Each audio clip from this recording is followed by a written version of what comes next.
Hello everyone, welcome back. അപ്പോൾ ഇന്ന് ഞാൻ വന്നിട്ടുള്ളത് ഒരു 4 മണി പലഹാരമായിട്ടാണ്. ഒന്നല്ല, 2 4 മണി പലഹാരമായിട്ടാണ്. കുട്ടികൾക്കൊക്കെ കൊടുക്കാൻ പറ്റുന്ന, എളുപ്പത്തിൽ നമ്മുടെ വീട്ടിലുള്ള ഇൻഗ്രീഡിയൻസ് ഒക്കെ വെച്ച് തന്നെ ഉണ്ടാക്കിയെടുക്കാൻ പറ്റുന്ന നല്ലൊരു എനർജി ബൂസ്റ്റർ ആയിട്ടുള്ള ഒരു പലഹാരമാണ്. പഴം വിളയിച്ചതും അതുപോലെ തന്നെ അതുകൊണ്ട് ഉണ്ടാക്കിയിട്ടുള്ള ഒരു ലഡുവും കൂടിയാണ് കേട്ടോ. അപ്പോൾ എങ്ങനെയാണെന്ന് കണ്ടു നോക്കാം. അപ്പോൾ നമ്മുടെ വീടുകളിൽ ഇതുപോലെ ഒന്ന് കളറ് മാറിയ പഴം ഉണ്ടെന്നുണ്ടെങ്കിൽ നമുക്ക് ഈ ഒരു പഴം വിളയിച്ചത് പെട്ടെന്ന് തന്നെ ചെയ്തെടുക്കാം. കുറച്ചൊന്ന് പഴുത്ത പഴമാണ് ഇതിന് കുറച്ചും കൂടി നല്ലതായിട്ടുണ്ടാവുക. അപ്പോൾ ഞാൻ ഇതിലേക്ക് ഒരു പഴമാണ് എടുത്തിട്ടുള്ളത്. പഴം ഒന്ന് ചെറുതായിട്ട് അരിഞ്ഞെടുത്തിട്ടുണ്ട്. അപ്പോൾ നമുക്കിത് റെഡിയാക്കാൻ വേണ്ടിയിട്ട് ഒരു പാനിലേക്ക് 1 ടേബിൾ സ്പൂൺ അളവിൽ നെയ്യ് ഒഴിച്ചു കൊടുത്തിട്ടുണ്ട്. സാധാരണ പശുവിൻ നെയ്യാണ് ഒഴിച്ചു കൊടുത്തിട്ടുള്ളത്. ഇനി നമുക്ക് അരിഞ്ഞു വെച്ച പഴം അതിലേക്ക് ഇട്ട് കൊടുക്കാം.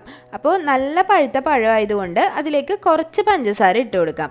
അപ്പോൾ ഒരു ടേബിൾ സ്പൂൺ അളവിൽ തന്നെയാണ് ഞാൻ പഞ്ചസാര ഇട്ട് കൊടുക്കുന്നത്. ഒരുപാട് പഞ്ചസാര ഇട്ട് കൊടുക്കണില്ല.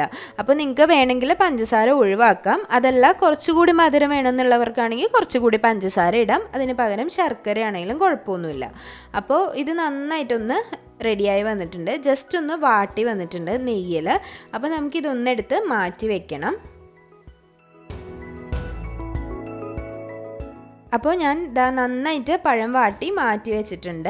ഇനി നമുക്ക് ഇതേ പാനിലേക്ക് കുറച്ച് നട്ട്സ് ചേർത്ത് കൊടുക്കണം. അപ്പോൾ നിങ്ങളുടെ അടുത്ത് അവൈലബിൾ ആയിട്ടുള്ള എന്ത് നട്ട്സ് വേണമെങ്കിലും ഇട്ട് കൊടുക്കാം. അപ്പോൾ കശുവണ്ടിയും ബദാമും അതുപോലെ റേസിൻസുമാണ് ഞാൻ ഇട്ട് കൊടുത്തിട്ടുള്ളത്. ഇതിന് പകരം കപ്പലണ്ടി ഇട്ട് കൊടുക്കാം. ഇനി നട്ട്സ് ഇട്ട് കൊടുത്തില്ലെങ്കിലും കുഴപ്പമൊന്നുമില്ല.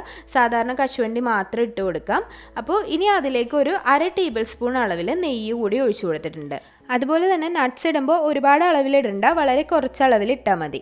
ഇനി അതിലേക്ക് ഒരു 1/4 കപ്പ് അളവിൽ അവലിട്ട് കൊടുത്തിട്ടുണ്ട്. ഇത് വെള്ള അവലാണ്. ഇതിന് പകരം ചുമന്ന അവലായിരിക്കും കുറച്ചും കൂടി ഹെൽത്തി ആയിട്ട് ഉണ്ടാവുക. അപ്പോൾ അത് ഉണ്ടെന്നുണ്ടെങ്കിൽ അതിട്ട് കൊടുക്കാം. ഇനി ഞാൻ അതിലേക്ക് ചേർക്കുന്നത് ഒരു 1/2 കപ്പ് അളവിൽ തേങ്ങയാണ്. തേങ്ങ ചിരവിയ ഫ്രഷ് ആയിട്ടുള്ള തേങ്ങയാണ്. ഇനി നിങ്ങളുടെ അടുത്ത് ഡെസിക്കേറ്റഡ് കോക്കനട്ട് ആണ് ഉള്ളതുണ്ടെങ്കിൽ അതും ഇട്ട് കൊടുക്കാം. ഇതൊന്ന് നന്നായിട്ടൊന്ന് ഫ്രൈ ചെയ്തെടുക്കുക. ഒരുപാട് അങ്ങ് ഫ്രൈ ആയിട്ട് പോകണ്ട, പക്ഷേ ഒരു 2 മിനിറ്റ് ഒന്ന് ഫ്രൈ ചെയ്തെടുക്കാം. ഇതിലേക്ക് നമ്മുടെ വാട്ടി വെച്ചിട്ടുള്ള പഴം കൂടി ഇട്ടിട്ട് നല്ലോണം ഒന്ന് മിക്സ് ചെയ്തെടുക്കണം. അപ്പം നെയ്യ് ആയതുകൊണ്ട് തന്നെ ഇനി ഒരുപാട് നെയ്യുടെ ചൊവ്വ വേണം എന്നുള്ളവർക്ക് ഒരു 1/2 ടീസ്പൂൺ നെയ്യ് കൂടി ഇട്ടിട്ട് ഒന്ന് വാട്ടിയെടുക്കാം. അല്ലാന്നുണ്ടെങ്കിൽ ഇതൊന്ന് മിക്സ് ചെയ്തെടുത്താൽ മതി.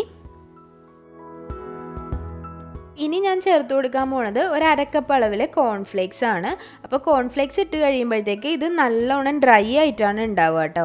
അപ്പോൾ പഴം വിളയിച്ചത് മാത്രമായിട്ടാണെന്നുണ്ടെങ്കിൽ നിങ്ങൾ കോൺഫ്ലേക്സ് ഇട്ട് കൊടുക്കണ്ട. കുറച്ചൊന്ന് ഡ്രൈ ആവും, ഒന്നങ്ങ് കടിച്ച് മൊരി പോലെ ഇരിക്കും ഈ ഒരു വിളയിച്ചത്. അപ്പോൾ നല്ല ടേസ്റ്റാണ്. കുട്ടികൾക്കൊക്കെ എന്തായാലും ഇഷ്ടപ്പെടും. കാരണം ഒന്നങ്ങ് കടിക്കാനൊക്കെ കിട്ടും കോൺഫ്ലേക്സ്. അത് മാത്രമല്ല നല്ല രുചിയാണ് കേട്ടോ. അപ്പോൾ ഇത് എനിക്കാണെങ്കിൽ ഇത് ഒരുപാടങ്ങ് കഴിക്കാൻ തോന്നിയില്ല. നമുക്ക് ഒരുപാടങ്ങ് ഇതുപോലെ ഡ്രൈ ആയിട്ടുള്ളത് എനിക്ക് കഴിക്കുന്നതിനോട് വലിയ താല്പര്യമില്ല. അപ്പം ഞാൻ എന്ത് ചെയ്തെന്ന് വെച്ചാൽ ഈ ഒരു കാര്യം കുറച്ചെടുത്ത് മാറ്റി വെച്ചതിന് ശേഷം ഇതുപോലെ മിക്സിയിലിട്ടൊന്ന് അടിച്ചെടുത്തു. വേറെ ഒന്നും ചെയ്തിട്ടില്ല. ആ ഒരു മിക്സ് ജസ്റ്റ് ഒന്ന് മിക്സിയിലിട്ട് അടിച്ച് വെച്ചതാണ്.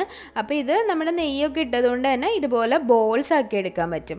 അപ്പോൾ ഇതുപോലെ ബോൾസ് ആക്കി എടുക്കാനാണെങ്കിൽ നമ്മൾ കുറച്ചും കൂടി കഴിക്കാൻ ടേസ്റ്റിയാണ് കേട്ടോ. അപ്പോൾ നല്ല ടേസ്റ്റാണ് ഇതുപോലെ ബോൾസ് ആക്കിയിട്ടുണ്ടെങ്കിൽ. അപ്പോൾ ഇത് നമുക്ക് വേണമെന്നുണ്ടെങ്കിൽ ഫ്രിഡ്ജിൽ സ്റ്റോർ ചെയ്ത് വെക്കാം. ഒരു എയർ ടൈറ്റ് കണ്ടെയ്നറിൽ ഇട്ട് വെച്ചാൽ നമുക്ക് പതിയെ എടുത്ത് കഴിക്കാനും പറ്റും. അപ്പോൾ നല്ല ടേസ്റ്റി ആയിട്ടുള്ള ഈ സ്നാക്സ് നിങ്ങൾക്ക് ഇഷ്ടമായെന്ന് വിചാരിക്കുന്നു. ഇനിയും നല്ല റെസിപ്പികളായിട്ട് വരുന്നതായിരിക്കും. അപ്പോൾ ചാനൽ ഇഷ്ടമാകുന്നുണ്ടെങ്കിൽ സബ്സ്ക്രൈബ് ചെയ്യാൻ മറക്കരുത്. അതുപോലെ തന്നെ ഫീഡ്ബാക്സ് ഒക്കെ കമൻറ്റ് ബോക്സിലൂടെ അറിയിക്കണം. ഇനിയും നല്ലൊരു റെസിപ്പി ആയിട്ട് വരുന്നത് വരേക്കും താങ്ക് യു.